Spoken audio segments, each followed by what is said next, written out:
use hyper a little bit here, and you can add some few things. So this is hyper now. I have basically you as a user.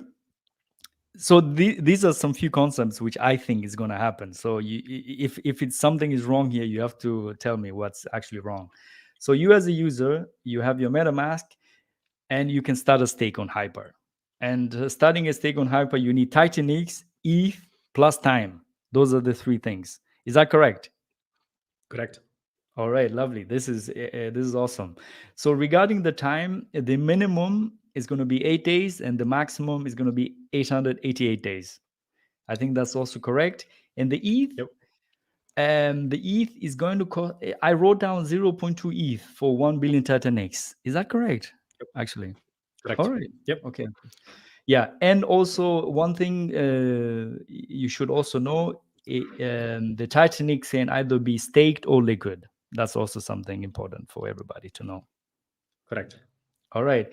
So now I'm going to like some slippery slopes here because I don't know exactly what's going to happen. So what I think is going to happen is basically some of that ETH is going to 100% it is going to be distributed to the buy and burn pool. Yep. Is And that this correct? buy and burn is a separate smart contract. So there's going to be Yes. a TitanX buy and burn V1, TitanX buy and burn V2, and then there's going to be Hyper buy and burn because it operates differently. Yes. Yeah. Okay. So I mean, this is yeah. So there's two smart contracts here. This is hyper smart contract, and this is buy and burn smart contract, right? Yep. And I guess I've adopted also very similar to TitanX. There's gonna be a buy and burn as well. So Yep. probably the buy and burn. How different is it going to be uh, if you compare it to basically to TitanX? Sorry, let me just go back here. How different Yep. is it now? So it's different in the way that it uses not only Ethereum to buy and burn TitanX, it also so what happens with this is like a magic buy and burn. Like this is some crazy advanced game theory stuff. Hmm. It's like a eureka moment. So basically, what happens with the Ethereum, the 0.2, it buys TitanX alpha market, so increases the TitanX price, increases the liquidity pool for TitanX, and then it swaps whatever TitanX it got for Hyper, which pushes up the TitanX Hyper ratio, which opens up an arbitrage, which then causes more burning. So it basically takes the Ethereum, buys TitanX, and then swaps TitanX for Hyper, which doesn't hurt the TitanX price because it's a different ratio because of how DEXs operate. And then it burns the Hyper that it got. Now, this buy and burn is different because it not only uses Ethereum to buy and burn, it also uses TitanX. So when users burn TitanX for Hyper, they burn 100%. But builders can actually set a builder reward fee up to 8% to reward them for their efforts, because I believe in paying developers. But instead of the 8% going to me, the 8% goes to the Hyper Buy and Burn smart contract. So the Hyper Buy and Burn smart contract will get that builder reward fee, which basically sends TitanX to the Buy and Burn contract, and it will swap that TitanX for Hyper, which pushes up the ratio and then burns the Hyper that it got. So the big difference is this doesn't use Ethereum to buy and burn. It does, but the main buy and burn is going to be TitanX buying Hyper and then burning it. Got you. So probably for me to understand it better. So the 0.2 ETH, let's say, as an example, which is going to be going to the buy and burn of Hyper. Um, so what happens is that that ETH is going to be used to buy ETH on this liquidity pool here.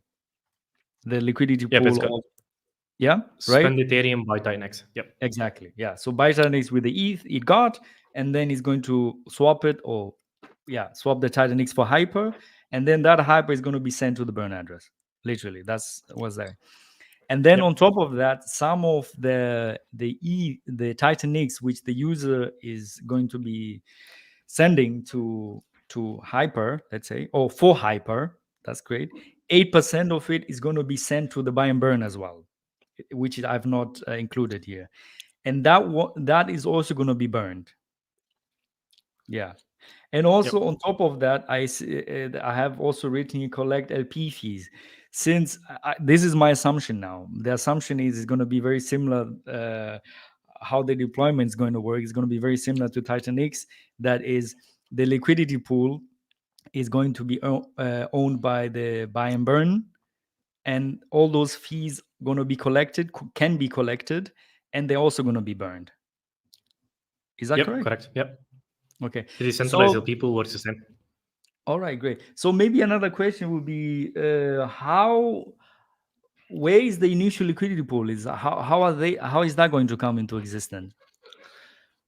So this is kind of no expectation thing, so it's hard to answer. But there is Okay. an entity in TitanX that owns a large share of TitanX Hmm. that would very likely fuel the initial liquidity pool.